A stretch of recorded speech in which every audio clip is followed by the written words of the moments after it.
Vous avez tous vu ce qui s'est passé au pied de la Tour Eiffel. Une personne qui avait été arrêtée, qui avait été mise en prison, qui a passé 4 ans en prison, puis qui a été libérée, qui était censée s'être radicalisée, dont la mère avait dit qu'il fallait absolument l'arrêter. Cette personne a commis un attentat. Et dans le même temps, exactement dans le même temps, notre justice vient de libérer le suspect d'un meurtre qui aurait donc tué une personne avec 43 coups de couteau. Elle vient de libérer ce suspect au bout d'1 an parce que ça ne motive pas le fait de le garder en détention provisoire. Bonjour et bienvenue dans cette nouvelle vidéo de DME en direct. Comme toujours, si vous n'êtes pas abonné, je vous suggère de le faire et de cliquer sur la cloche pour être prévenu lorsque je sors une nouvelle vidéo. On ne comprend plus notre justice. Peut-être que les magistrats ont de bonnes raisons de faire ce qu'ils font, en tout cas, on ne les comprend plus.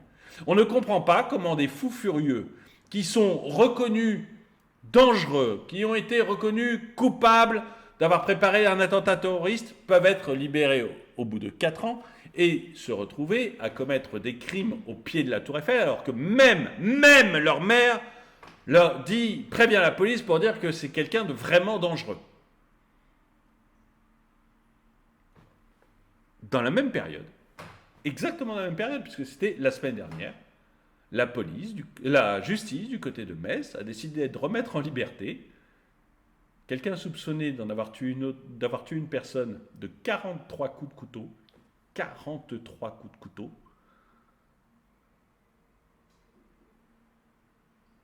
Soupçonné donc d'avoir tué une personne de 43 coups de couteau, seulement 1 an après les faits. Pourquoi ? Parce que la justice pense que non, ça vaut pas le coup de le garder en détention provisoire. C'est un brave gars, et puis la prison, ça pourrait lui faire du mal. Non, je sais pas pourquoi. Enfin, c'est un peu ça, la raison pour laquelle ils la mettent dehors. C'est pas précisé à ce point-là quand même, bien sûr. Mais vous allez voir, c'est une opération folle. Je remercie Gaëtan de m'avoir envoyé l'article, et d'autres aussi me l'ont envoyé, mais j'ai oublié de noter les noms. Mais Gaëtan a été le premier à me l'envoyer. Merci beaucoup de me l'avoir envoyé. Vous allez voir, on est dans un monde de fous qu'on ne comprend plus en tout cas. C'est ça le principal problème, c'est qu'il faudrait que les juges s'expliquent un peu plus. On ne comprend pas ce qu'ils font, en notre nom. Les parents sont dévastés. Le suspect d'un meurtre sauvage près de Metz, remis en liberté après 1 an de prison. Dans la nuit du 7 au 8 octobre 2022, un jeune homme de 17 ans avait mortellement poignardé à plusieurs reprises un homme de 27 ans à Mézières-les-Metz, en Moselle. L'incompréhension. Un peu plus d'1 an après la mort d'un homme de 27 ans tué de plusieurs dizaines de coups de couteau à Mézières-les-Metz, en Moselle, le suspect a été mis en liberté sous contrôle judiciaire. A-t-on appris mercredi du procureur de la République de Metz. La décision avait été frappée d'appel par le parquet. Donc le parquet, lui, a fait appel en disant on ne peut quand même pas libérer des gens comme ça. Non, on ne peut pas libérer des gens comme ça, il y a un problème. Voilà. Mais elle a été confirmée par la Cour d'appel de Metz dans un arrêt du 16 novembre. La raison de cette mise en liberté, les raisons de cette mise en liberté sont au sens des critères juridiques pour le maintien en détention. Les juges ont estimé que la détention provisoire ne se justifiait plus. Le gars est soupçonné d'avoir mis 43 coups de couteau. 43 coups de couteau. Ça justifie à partir de combien de coups de couteau la mise en détention provisoire alors ? Il faut avoir attaqué ses victimes au bazooka, avoir détourné un char d'assaut. Enfin, à quel moment est-ce qu'on peut être mis en détention provisoire ? Ah, pardon. Si vous avez manifesté à Romans-sur-Isère, dernièrement, alors là, il n'y a même pas, là c'est pas détention, là c'est jugement immédiat, on n'attend pas 1 an, immédiat, en tôle tout de suite. Là, ça se justifie. Par contre, 43 coups de couteau, si on commence à mettre en tôle tous les ravagés, tous les fous furieux qui en France donnent des coups de couteau, on s'en sortira plus. On s'en sortira plus. Puis c'est pas gentil parce que, autant je peux facilement vous donner le prénom à consonance française du terroriste de ce week-end, autant là, le prénom de celui de 17 ans qui ne doit pas être à consonance française, on ne le connaît pas. Un an après les faits, on ne le connaîtra pas. Non, non, non. Parce que pas d'amalgame. Donc, eux, voilà, a indiqué à l'AFP, l'avocat de la famille, maître Alexandre Bernard. Le mis en examen a également proposé des éléments d'insertion. Bah oui, bien sûr. Mais il est inséré, voyons. Il tue les gens avec 43 coups de couteau, il est vachement inséré. Un prix de logement, un projet de logement notamment, a expliqué le conseil. Ok. Donc, vous avez compris. Si vous assassinez quelqu'un avec 43 coups de couteau et que vous êtes SDF, parce que moi c'est ce que j'en comprends, si vous comprenez autrement, dites-le moi. Moi je comprends que c'est un SDF, probablement un migrant clandestin, qui a suriné avec 43 coups quelqu'un d'autre. C'est ce que je comprends en lisant l'article. Je me trompe peut-être, dites-le moi si je me trompe dans les commentaires. Mais, à partir du moment où vous pouvez expliquer au juge que vous allez trouver un logement, que vous avez un projet de logement, c'est bon. C'est bon, vous pouvez sortir. Il n'y a pas de problème. Tout se passera bien pour vous. Vous en avez mis que 43, pas 44, donc c'est que vous n'étiez pas si énervé que ça. Voilà. Si vous avez un projet de logement, tout va bien. On est dans un monde de malades quand même. Vous avez vu ce qui s'est passé ce week-end? Mais on est dans un monde de fous. 43 coups de couteau au bout d'un an, on n'a pas réussi à le juger encore. Déjà, ce que je trouve merveilleux. Un an, on n'arrive pas à juger un mec qui a mis 43 coups de couteau. Mais en plus, on le libère parce qu'il a un projet de logement. Il a un projet de logement, donc on se trouve qu'il peut être dehors, qu'il va s'insérer.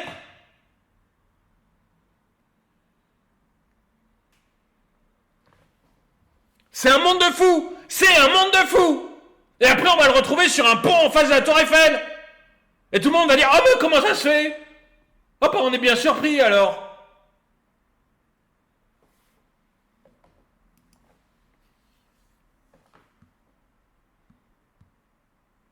Pour la famille, c'est une décision très difficile à accepter, car cela entraîne deux conséquences. La remise en liberté et le fait qu'en termes de procédure, ça va décaler considérablement la tenue du procès. Mais oui, mais il se réinsère. Mais on vous a dit qu'il avait un projet de logement. On va quand même pas le juger. Il a un projet de logement. Souligne Maître Bernard. Les parents ont tenu le choc pendant la procédure d'instruction et là, ils sont dévastés. Des dizaines de coups de couteau. Le suspect, on ne vous donne pas son prénom, Le suspect, âgé de 17 ans au moment des faits, avait été interpellé dès le lendemain. Il a été mis en examen pour meurtre et placé en détention provisoire le 10 octobre 2022. Une source au sein de la gendarmerie avait à l'époque dénombré 26 blessures à l'arme blanche. Le républicain affirme de son côté que 43 coups de couteau ont été portés. Il y en a un deux qui se trompent, mais enfin, même si c'est que 26, même si, vous voyez, un coup. Une bagarre, un énervement, on met un coup, pas de chance, c'est mortel. Bon, ok, c'est très mal, je ne justifie pas ça, moi j'ai même jamais frappé quelqu'un, moi. Donc, mais, ok, ça arrive, on se retrouve en tôle, très bien. 26. À 26, on est une bête sauvage. À 26 coups, je suis désolé, à 26, on est une bête sauvage. Si c'est 43, c'est encore pire. Mais là, on mérite d'aller en prison et ne jamais en sortir. On est un danger pour la société. On est un danger pour la société. On doit foutre ces gens en prison et perdre la clé. Ils ne se réinsèrent pas, il n'y a pas d'insertion quand on a fait un truc avec 26 coups de couteau. Il n'y a pas d'insertion. On ne parle pas d'un voleur de pommes. Puis alors, le motif de l'insertion, enfin, projet de logement. Projet de logement. Dites-moi ce que vous en pensez. Dites-moi si pour vous c'est un bon projet, c'est un motif d'insertion. C'est effectivement pour remettre dans la liberté les gens qui ont un projet de logement, même quand ils sont assassins avec 26 coups de couteau. Enfin, présumé, puisqu'il n'a pas été jugé. Enfin, quand même.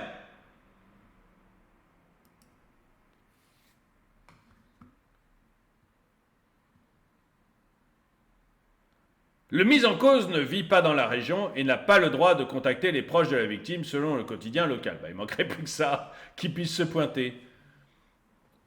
Les faits se sont produits dans un parc la nuit du 7 au 8 octobre en bordure de la zone résidentielle de cette ville de 11 000 habitants, située à quelques kilomètres au nord de Metz.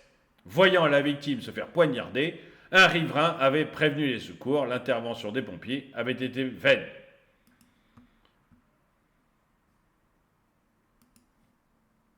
Le dossier de la procédure a par ailleurs été remis au parquet de Metz aux fins de règlement le 22 novembre. Le parquet dispose désormais de 3 mois pour rendre ses réquisitions, à la suite de quoi le magistrat instructeur rendra son ordonnance, a précisé Maître Badorc. Moi, il y a plusieurs choses là. D'abord, pourquoi on met 1 an pour juger un truc comme ça ? Pourquoi on met 1 an s'il n'y a pas les moyens, arrêtez de dépenser notre fric n'importe comment, donnez les moyens à la justice, ça ne doit pas durer 1 an. Le mec commet un crime avec entre 26 et 43 coups de couteau. On le chope le lendemain, donc facile à trouver. Vous voyez, c'est pas Fantomas. On l'a trouvé tout de suite. On le fout en tôle. Pourquoi il faut encore 1 an avant le jugement?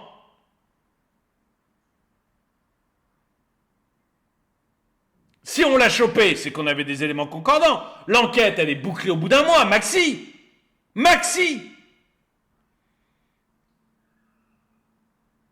Première chose, déjà, la lenteur de la justice. Je rappelle, encore une fois, je ne connais pas le suspect, je ne connais pas son nom, je ne sais pas si c'est effectivement un SDF, j'en ai aucune idée, mais c'est ce que j'ai compris en lisant l'article.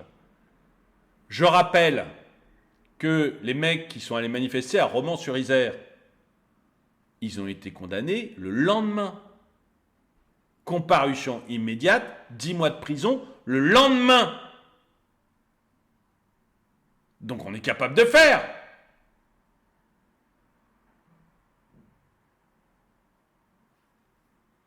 Et ensuite, excusez-moi, mais on libère quelqu'un qui est suspecté d'avoir mis entre 26 et 43 coups de couteau à quelqu'un d'autre.